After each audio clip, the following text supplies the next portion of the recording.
Welcome students. Dr. Rakesh Singh from KS Science Academy. Welcome you all. Welcome to the Polity Objective Series. हम लोग M Laxmikant को base बनाकर question answer के session से सारे book को कंप्लीट कर देंगे। यही हमारे इस तरह के सेशंस का सीरीज का ऑब्जेक्टिव है। आज जो हम लोग टॉपिक डिस्कस करेंगे वो लक्ष्मीकांत का बुक देखेंगे, एम लक्ष्मीकांत का बुक देखेंगे। तो उसका शीर्षक है salient features of the constitution. Hindi में आप देखेंगे, हिंदी का किताब देखेंगे एम लक्ष्मीकांत का, तो उसका शीर्षक है संविधान की मुख्य विशेषताएं।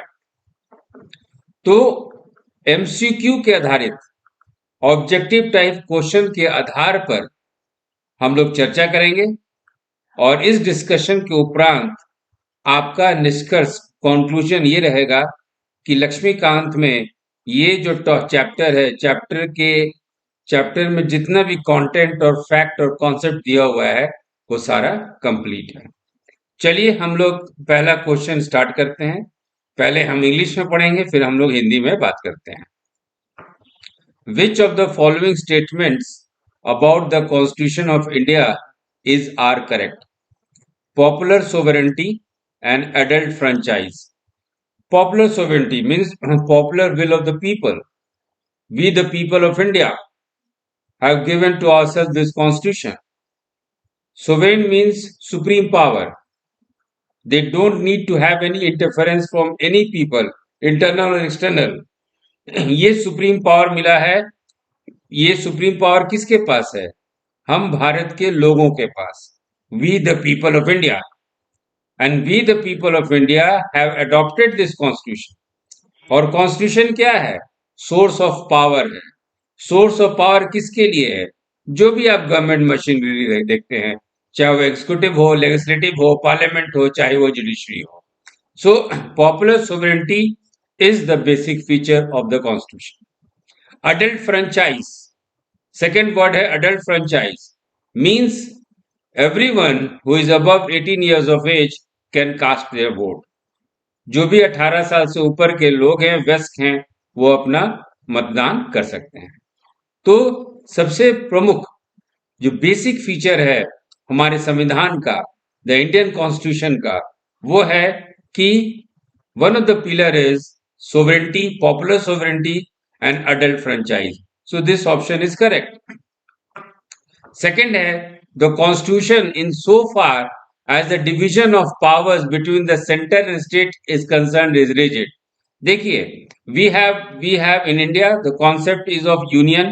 इसको पूरे भारत को हम लोग कहते हैं यूनियन, हिंदी में बोलते हैं संघ, यूनियन और संघ, ठीक है। फॉर एडमिनिस्ट्रेटिव रिलेशंस ये जो है डिवीजन है स्टेट्स में। तो स्टेट्स देखा जाए, राज्य देखा जाए, जैसे बिहार राज्य हुआ, उत्तर प्रदेश राज्य हुआ, दे आर एडमिनिस्ट्रेटिव डिविजन्स, प्रशासनिक इकाई हैं ये लोग। किसका? तो पूरे भारत का, यानी यूनियन का, ठीक है। So but there is a division of work also, and because of the division of work there is a division of power between the centre and state. और वो जो शक्ति का विभाजन है केंद्र और राज्य में, वो सख्त है। It is rigid, it is not flexible. So this option is also correct. Third, the constitution recognizes the interdependence of civil and economic rights. Civil rights, आप नागरिक हैं, एक नागरिक होने के नाते आपके बहुत अधिकार हैं। इकोनॉमिक राइट्स, इस भारत के संसाधन पे, इंडिया के आपके रिसोर्सेस पे, you have economic rights. You have the right to get a job. You have the right to apply for a job. You have to study hard and compete for good job. So Indian constitution recognizes both civil right as well as economic right. This is also correct. Fourth है, the constitution mentions direct control by the people such as referendum, initiative and recall. नहीं, it is not possible in the case of a huge democracy like India. India बहुत बड़ा लोकतंत्र है और इसमें referendum, initiative, recall नहीं हो सकता है कि नहीं चलो मूड किया तो आज चलो तुम वापस गए, तुम्हारा एमपी वाला सीट खाली। नहीं, ऐसा कुछ भी सिस्टम हमारे इंडियन कॉन्स्टिट्यूशन में नहीं है। डायरेक्ट कंट्रोल जो है पीपल का यहाँ नहीं है। आप साधारण आम जनता, भारत के आम नागरिक अपने प्रतिनिधि रिप्रेजेंटेटिव को चुनते हैं, जो पार्लियामेंट में एमपी कहलाते हैं, संविधान सभा में एमएलए कहलाते हैं। आप डायरेक्टली अपना पावर को इस्तेमाल नहीं कर सकते। और यदि आपको कोई नेता अच्छा नहीं लगा तो आज नहीं हटा सकते आप उसके। यदि आज हटाए तो वो प्रोसेस हो गया रिकॉल, तुरंत बुला लिए। या आप गांधी मैदान में खड़ा होके, लाल किला पे खड़ा होके वोटिंग नहीं कर सकते, तो वो हो गया रेफरेंडम। आपको 5 साल इंतजार करना पड़ेगा। यदि वो प्रतिनिधि अच्छा नहीं है, ठीक है, अगले बार उसको मत चुनिए। तो ये इस तरह का system, referendum initiative call, Indian constitution में नहीं है। तो इसके आधार पे आपका आंसर हो गया 1, 2 एंड 3। आपका आंसर हो गया 1, 2 एंड 3। हिंदी में देखते हैं। भारत के संविधान के बारे में निम्नलिखित में से कौन सा कथन सही है? लोकप्रिय संप्रभुता और वयस्क मताधिकार संविधान की मूल विशेषताएं, ये सही है। जहां तक केंद्र और राज्यों के बीच शक्तियों के विभाजन का संबंध है, संविधान कठोर है, एकदम सही है। संविधान नागरिक और आर्थिक अधिकारों की परस्पर निर्भरता को मान्यता देता है, ये भी सही है। लेकिन संविधान में जनमत संग्रह का कॉन्सेप्ट नहीं है इंडियन कॉन्स्टिट्यूशन में। रिकॉल, पहल जैसे प्रत्यक्ष नियंत्रण का कहीं कोई उल्लेख नहीं है। तो चौथा नंबर जो है ये आपका गलत है। तो सही ऑप्शन हो गया 1, 2 और 3। सही ऑप्शन हो गया आपका 1, 2 और 3। याद रखिएगा बच्चों, हम लोग जो बात कर रहे हैं हम लोग जो बात कर रहे हैं M Laxmikanth, strictly we are following the book written by M Laxmikanth. उसके हर एक चैप्टर को हम लोग एक सेपरेट टॉपिक बनाए हैं, और उस चैप्टर को हम लोग क्वेश्चन और आंसर के माध्यम से पढ़ रहे हैं। और जब क्वेश्चन आंसर के माध्यम से पढ़ेंगे तो आप देखिएगा कि वो पर्टिकुलर चैप्टर उस किताब का थॉरली आप जो है कंप्लीट कर चुके हैं। चलिए अगले क्वेश्चन की ओर हम लोग चलते हैं। अगला क्वेश्चन देखते हैं। Consider the following statements related to secularism in India. देखिएगा, इंडियन कॉन्स्टिट्यूशन में, भारत के संविधान में, इंग्लिश में जो वर्ड है वो है सेक्युलरिज्म, और हिंदी में धर्मनिरपेक्ष नहीं लिखा हुआ है। हिंदी में लिखा हुआ है पंथ निरपेक्ष। ये कंफ्यूजन थोड़ा सा इंग्लिश में नहीं है, लेकिन इंग्लिश में straightforward secularism. No, secularism या पंथ निरपेक्ष या धर्मनिरपेक्ष का जो अर्थ होता है वो यूरोप से लिया गया है। वो है कि चर्च और स्टेट अलग अलग है ना। स्टेट मशीनरी, रिलीजन, दोनों अलग अलग चीज है। ये नेगेटिव जो है व्यू है। इसी में इंडियन कॉन्स्टिट्यूशन जो है पॉजिटिव व्यू ली है। कहने का मतलब कि इंडियन जो गवर्नमेंट सिस्टम है, इंडियन गवर्नमेंट, चाहे वो सेंट्रल गवर्नमेंट हो चाहे वो राज्य सरकार हो, it will respect all the religion. यहां पे ये बात नहीं कहा जाता है कि the government has no state religion. हालांकि सेक्युलरिज्म का मतलब ही होता है कि सरकार की अपनी कोई धर्म नहीं है, the government has no religion. But India's constitution uses it in a very positive way, in the sense that we will respect all the religion. तो इसी सेक्युलरिज्म कॉन्सेप्ट पे ये क्वेश्चन है। It entails strict separation of religion from politics. Yes, ये सही है। It bans party with religious affiliation from contesting elections. No, even if you are a religious body, you can contest the election. It grants religious liberty to all communities. Yes, it is true. All of you, all of us have the right to profess belief. We have own right of belief. We have own right of faith. We have own right of worship, and we should not need not publicize it. Also, it accepts community personal. So yes, जो आपका समूह का जो personal law है Like Hindu marriage is governed with a set of traditions and rules. Muslim marriages are governed with their own set of rules and regulations. So everything is respected here in India as well as in the Indian constitution. So except for two, all the questions are correct. तो सही answer है 1, 3 and 4। अब चलते हैं हम लोग हिंदी में देखते हैं। भारत में धर्मनिरपेक्षता से संबंधित निम्नलिखित कथनों पर विचार करें। इसमें धर्म को राजनीति से सख्ती से अलग करने की आवश्यकता है। भारत में पंथ निरपेक्ष या धर्मनिरपेक्ष को जो हम लोग फॉलो करते हैं संविधान के उद्देश्य से, वो है कि धर्म अलग है, राजनीति अलग है। तो पहला ये सही है। दूसरा, ये धार्मिक संबद्धता वाले दलों के चुनाव लड़ने पे प्रतिबंध लगाता है, ऐसा कुछ भी नहीं है। यदि आपका कोई पार्टी हो, यदि आपका कोई दल हो और आप किसी धार्मिक संबद्धता, धार्मिक धर्म से संबंधित हैं, तो भी आप चुनाव लड़ सकते हैं। किसी तरह का प्रतिबंध जो है भारत की संविधान नहीं लगाती है इस मामले में, ये गलत है। ये सभी समुदायों को धार्मिक स्वतंत्रता प्रदान करता है, एकदम सही है। सहिष्णुता भारत संविधान की विशेषता है। ये सामुदायिक व्यक्तिगत कानूनों को स्वीकार करता है। हाँ, आपका अपना तरीके से शादी होता है, अपने तरीके से विवाह होता है, अपने तरीके से जो भी रीति रिवाज आप मानते हैं, ये आपका व्यक्तिगत परंपरा है, व्यक्तिगत सदियों से चलता हुआ नियम है। तो उसको इस देश में संविधान के अनुसार भी जो है स्वीकार किया जाता है, मान्यता दी जाती है। तो सेकंड का सही आंसर है 1, 3 और 4। चलिए अगला क्वेश्चन हम लोग देखते हैं।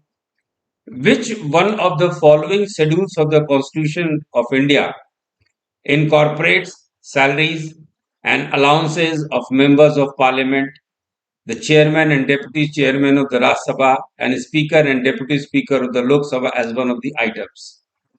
आंसर है इसका सेकेंड शेड्यूल। भारत के संविधान की निम्नलिखित अनुसूचियों में से कौन सी एक मद के रूप में संसद के सदस्यों, राज्यसभा के सभापति और उपसभापति और लोकसभा के अध्यक्ष और उपाध्यक्ष के वेतन और भत्ते शामिल हैं? तो वो है आपकी दूसरी अनुसूची, वो है आपका सेकेंड शेड्यूल। चलो 2 मिनट हम लोग चर्चा कर लेते हैं सेकेंड शेड्यूल पे। दूसरी अनुसूची जो भारत के संविधान में उल्लेखित है, second schedule of the Indian constitution, इसमें क्या क्या है? इसमें अलाउंस, प्रिविलेज, एम्बुलेंस, सैलरी, सुविधा, भत्ता किसके किसके बारे में दिया हुआ है? तो president of India, governor of Indian states, Lok Sabha के अध्यक्ष speaker and deputy speaker of Lok Sabha, Rajya Sabha के चेयरमैन एंड डिप्टी चेयरमैन, आपके स्टेट के लेजिस्लेटिव असेंबली या विधानसभा के स्पीकर या डिप्टी स्पीकर, फिर लेजिस्लेटिव काउंसिल विधान परिषद के chairman and deputy chairman, supreme court के जज, हाई कोर्ट के जज और कंप्यूटर और ऑडिटर जनरल, इन सब का सैलरी, भत्ता, अलावेंस, सुविधा सब कुछ जो है सेकेंड शेड्यूल में दूसरी अनुसूची में ये उल्लेखित किया गया है। चलिए अगला क्वेश्चन देखते हैं। ये है कुछ भाग, ये है टॉपिक, शीर्षक, विषय, और ये है कौन से भारत के संविधान के कौन से भाग में दिए हुए हैं। अब इसको देखने से पहले जरा कुछ चर्चा कर लें। भाग 5 में, in part 5 of the Indian constitution, आपको कार्यपालिका के बारे में, एग्जीक्यूटिव के बारे में जिक्र है। इसमें क्या क्या है? प्रेसिडेंट, वाइस प्रेसिडेंट, इसमें आपके काउंसिल ऑफ मिनिस्टर, मंत्रिमंडल के बारे में जिक्र है, संसद पार्लियामेंट के बारे में जिक्र है, आपके पार्लियामेंट में कौन कौन लोग काम करते हैं उनके बारे में जिक्र है, आपका बिल कैसे बनता है, क्या क्या प्रोसीजर है, क्या प्रोसेस है, क्या प्रक्रिया है कानून बनने का, वो सारा कुछ दे दिया गया है। इसमें आपको प्रेसिडेंट के विधायी की शक्तियां के बारे में, लेजिस्लेटिव पावर्स के बारे में बात की गई है, इंडियन जुडिशरी के बारे में बात की गई है, कंट्रोलर ऑडिटर जनरल के बारे में बात किया गया है पार्ट भाग 5 में। भाग 12 में, पार्ट 12 में फाइनेंस, प्रॉपर्टी, कॉन्ट्रैक्ट, और पार्ट 11 में यूनियन और स्टेट्स यानी संघ और राज्य के बीच के संबंध के बारे में जिक्र है, और पार्ट 6 जो है ये आपके राज्य के बारे में, स्टेट्स के बारे में उल्लेखित है। इसी के आधार पे आपका ये क्वेश्चन है कि finance, property, contracts and suits, ये आपका पार्ट 12 में दिया हुआ है। यूनियन जुडिशरी, यूनियन जो जुडिशरी है ये आपका कहाँ दिया हुआ है? तो ये आपका पार्ट 5 में दिया हुआ है, भाग 5 में। Executive of states, executive of states कहाँ दिया गया है? तो ये दिया गया है भाग 6 में। Relation between the union and states, ये कहाँ दिया गया है? तो पार्ट 11 में। तो इसका बी ऑप्शन आपका सही है। अगले क्वेश्चन की ओर हम लोग बढ़ते हैं। चलिए इस क्वेश्चन में देखते हैं, which of the following is not a salient feature of the constitution of India. Hindi में पढ़ते हैं, निम्नलिखित में से कौन सा भारत के संविधान की एक प्रमुख विशेषता नहीं है? रिटेन कॉन्स्टिट्यूशन है, भारत का संविधान लिखित है, yes. Supremacy of the constitution, Bharat का संविधान सर्वोच्च है, भारत का संविधान सर्वोच्च है, ये सही है। क्वाजी फेडरल स्ट्रक्चर, हाँ क्वाजी फेडरल स्ट्रक्चर हम लोग कह सकते हैं कि जिस तरह से यूएसए का सिस्टम है यूनियन और स्टेट्स के पावर के रूप में, यहां भारत में यूनियन स्टेट के रिलेशंस को देखें तो पावर का जो बैलेंस है ये टुवर्ड्स यूनियन है। तो कहते हैं unitary bias, the federal structure in India is unitary bias and it is not federal structure in its true sense, क्योंकि यूनियन का बहुत ज्यादा पावरफुल है सेंटर स्टेट के कंपैरिजन में। तो hence the name given is quasi federal structure, yes quasi federal structure है। और कमिटेड जुडिशरी नहीं, इंडियन जुडिशरी सिस्टम इंडिपेंडेंट, स्वतंत्र है। कमिटेड जुडिशरी का मतलब होता है कि जो पार्टी पावर में है, यानी गवर्नमेंट जो रूल बनाए उसके हाँ में हाँ मिलाइए, मतलब कि जुडिशरी का इंटरप्रिटेशन ऐसा होना चाहिए कि गवर्नमेंट के रूल से मेल खाए। ये गलत बात है, इसको कहते हैं कमिटेड जुडिशरी। इंडिया में कमिटेड जुडिशरी नहीं है, यहाँ पे इंडिपेंडेंट जुडिशरी है। यहाँ का जो जुडिशरी है इट इज इंडिपेंडेंट। ये यहाँ की जो आपका न्यायपालिका है वो स्वतंत्र है। तो ये गलत है। Distribution of powers, yes, centre और स्टेट में पावर का, शक्तियों का विभाजन है। तो सही ऑप्शन है, सही ऑप्शन है आपका, सही ऑप्शन है। यहाँ पे क्वेश्चन है कि कौन सा नहीं है भारत की संविधान की विशेषता, तो कमिटेड जुडिशरी नहीं है, आंसर है सी।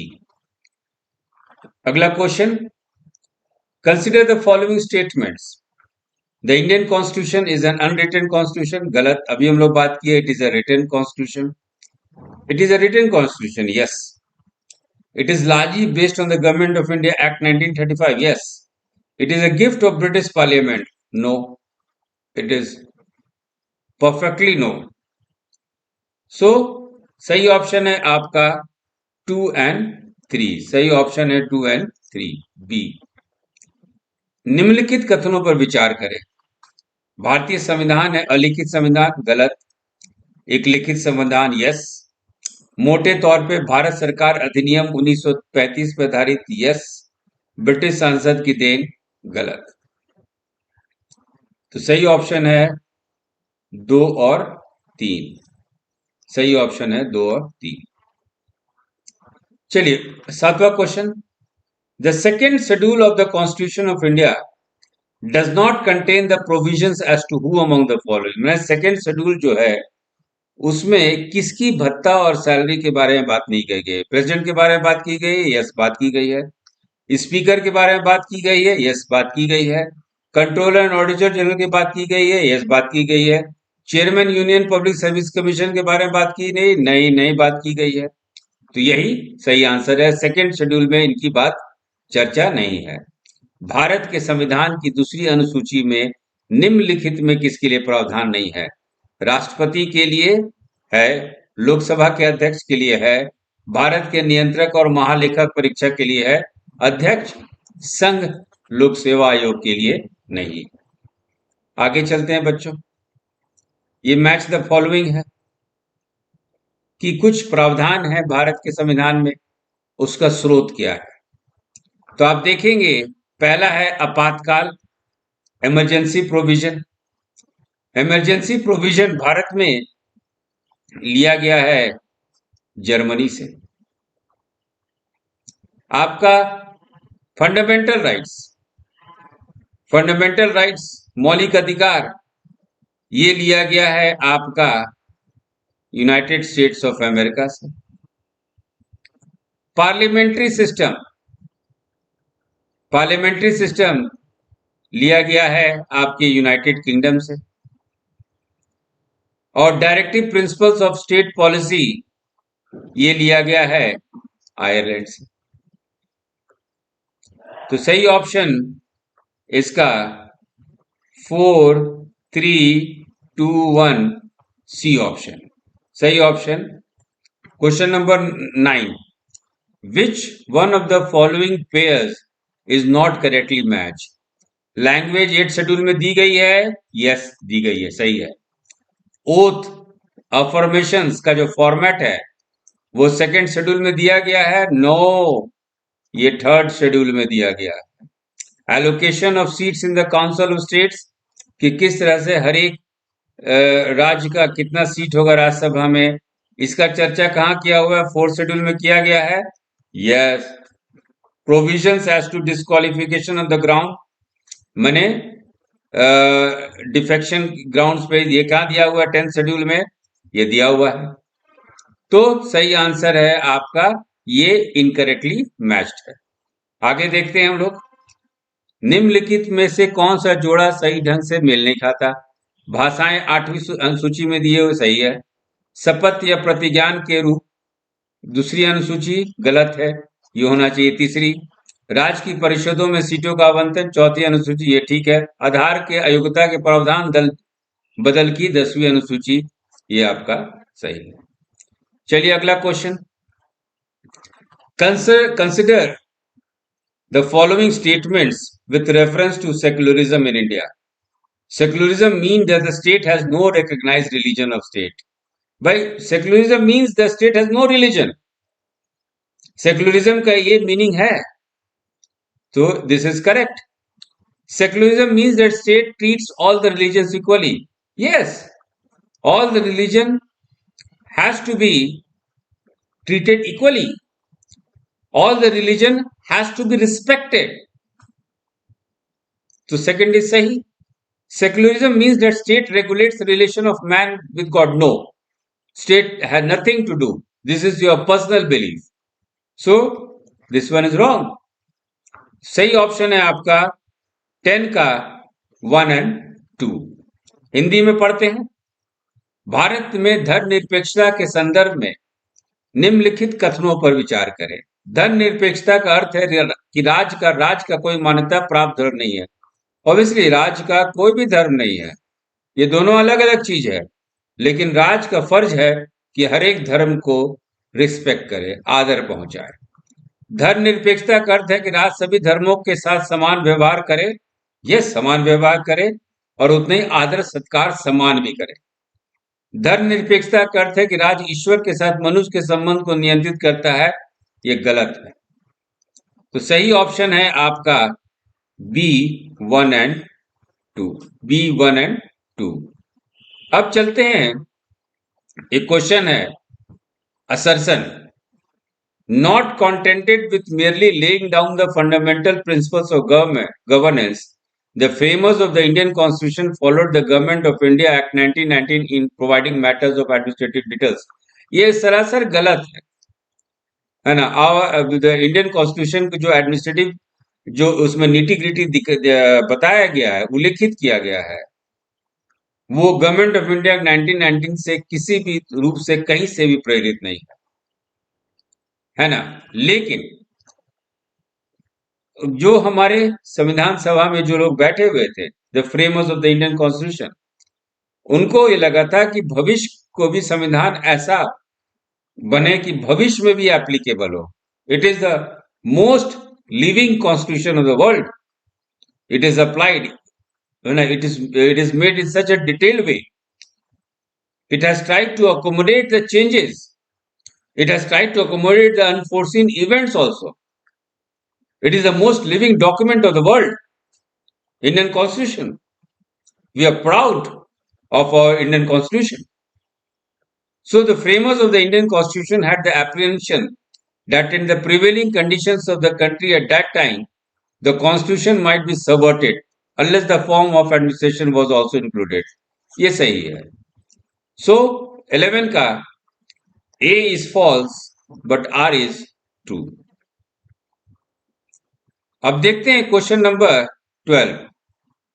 Which one of the following statement correctly describe the 7th schedule of the Constitution of India?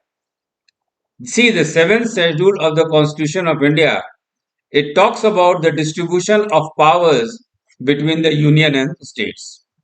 निम्नलिखित में से कौन सा कथन भारत के संविधान की 7वीं अनुसूची का सही वर्णन करता है? ये जो है संघ और राज्यों के बीच शक्तियों के वितरण की सूचीबद्ध करता है. तो सही ऑप्शन है आपका सी. क्वेश्चन नंबर 12 का सही ऑप्शन है सी. जरा हम लोग इस पे डिस्कस कर लेते हैं. देखिए, भारत में यूनियन और स्टेट, मतलब यूनियन कहें पूरा भारत और स्टेट कहें मतलब इस तरह से डिवीजन. तो इस यूनियन, इस परिधि और स्टेट के बीच में बहुत सारे पावर्स का काम का वितरण है, डिवीजन.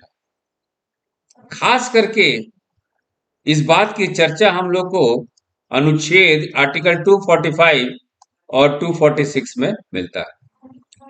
इसके साथ साथ जो संविधान का 7वीं अनुसूची है, the 7th schedule of the constitution of India, ये क्या करती है? डिफाइन करती है पावर्स ऑफ फंक्शंस. किसके किसके बीच में? यूनियन और स्टेट के बीच में. पावर को भी, शक्ति को भी डिफाइन करती है, फंक्शंस को भी डिफाइन करती है, और दोनों का अलग अलग करके ये 3 तरीके का लिस्ट निकालती है. एक होता है यूनियन लिस्ट, जिसको हम लोग संघ सूची कहते हैं. एक होता है आपका स्टेट लिस्ट. तीसरा होता है आपका कॉन्करेंट लिस्ट. तो यूनियन लिस्ट, स्टेट लिस्ट, केंद्र सूची, राज्य सूची, समवर्ती सूची, ये सारा चीज जो है आपके 7th शेड्यूल में दिया हुआ है. Question number 13. Consider the following statements. The salient features of the Indian Constitution provide for single citizenship. Yes, you are not a citizen of Uttar Pradesh, you are not a citizen of Rajasthan. You are a citizen of India. There is a single citizenship. Strictly federal form of government? No. We are quasi-federal with a unitary bias. जो शक्तियां हैं संघ के तरफ ज्यादा झुकी हैं. Unique blend of rigidity and flexibility. Yes, Indian constitution is eight sometimes very rigid. आपको 2/3 बहुमत से ही बदलाव लाना है, संशोधन लाना है. लेकिन कहीं कहीं समान कानून की तरह भी आप बदलाव ला सकते हैं. तो नरम भी है और कठोर भी है. It is rigid also and it is flexible also. So 13 का सही ऑप्शन है 1 and 3. हिंदी में पढ़ते हैं. निम्नलिखित कथनों पर विचार कीजिए. भारतीय संविधान की मुख्य विशेषताएं प्रदान करती है. पूरे भारत के लिए एकल नागरिकता, एकदम सही है.